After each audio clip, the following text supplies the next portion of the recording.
What's up, guys? I thought that I would come out and just have a talk with you guys about, if you've read the title of the video, you know what it's about, and it's about the types of firearms you would need in a major survival situation, societal collapse, something like that. And the thing is, it's not necessarily the firearm in general as much as it is your own personal skills, as well as your locations and what you have been preparing for.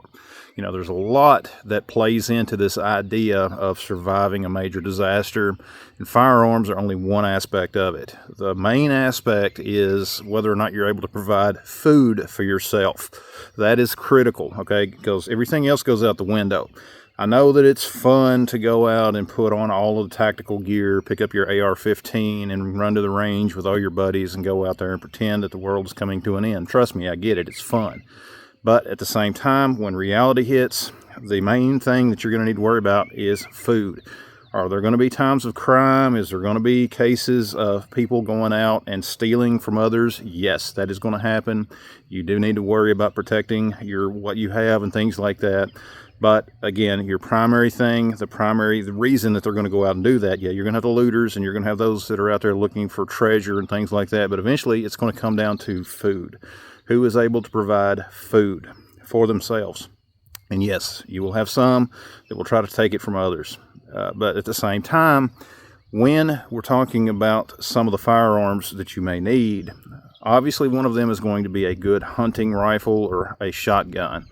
A 22, you know, something that can be used for small game, something that can be used for deer, just whatever is in your area as far as the type of game that you could hunt. Fishing, you know, a good fishing pole, you know, that's something there that can be used to feed yourself with. If you don't know how to make a fishing pole, you know, maybe that's something that you should learn. And again, that goes into your skills. Do you have the skills that you're going to need to know? So it's about much more than having a bunch of gear. It's about much more than having a bunch of guns and ammo. It's about your skills, your knowledge, and things like that. If you're living in an urban area, I feel for you, because I think that those are going to be the absolute worst places to be if a major disaster happens, because of the simple fact that you're going to run out of supplies coming in. That's just how things work, okay? You don't produce anything in cities other than smog and a few other things, but as far as like food and things like that, you know, your food, believe it or not, does not just come from the corner grocery store. It comes from a farm, you know, somewhere like what you see behind me, or, you know, my neighbors on down past. That's where your food comes from. You get down into some of these rural areas, many of the people in these rural areas, they live off the land in many cases. Yeah, some do, some don't. It really depends. There's a mixture, but you still have a lot of people that do. They understand the basics of survival. You know, we've got a garden here. We've got several tomato plants, other vegetables and things like that we grow. We have chickens. We get eggs from them, and so on. There's deer. Yeah, well, if you've seen some of my videos, you've literally seen deer walking behind me in some of my videos. So you can see their tomatoes here and onions, and then there's those chickens. And one thing you got to think of too, you can see the fence that we've got here. That's to keep those guys out of the garden. And this is just one of the areas that we've got. We've actually got a bigger one over on the other side that we've got more stuff in too. But yeah, that's just something to consider.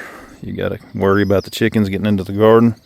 You also got to worry about predators getting the chickens, but you don't have to worry about this cat. That don't hurt them none. It might chase them a little bit, but it don't hurt them. But yeah, that's just one of many things that you need to think about. So there's game here that I could hunt in that type of a situation.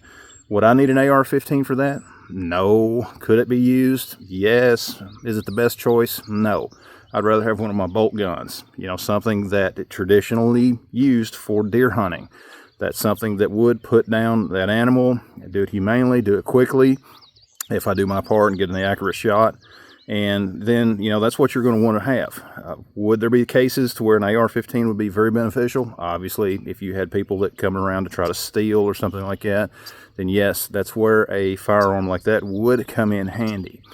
But again, guys, it's more about skill, it's more about your preparations, and it's more about your community than it is anything. Okay, all the gear in the world is not going to do you any good if you don't know how to use it. All of your training and everything like that, it's not going to do you much good if you're by yourself.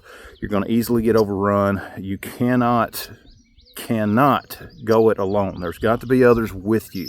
You've got to have that community built. You've got to have that infrastructure around you to help support you in what you do.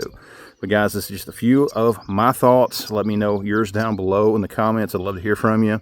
Check out all the rest of the videos on my channel. Be sure to like, subscribe, comment, and all that kind of fun stuff, guys. Thanks for watching, and we'll see you next time.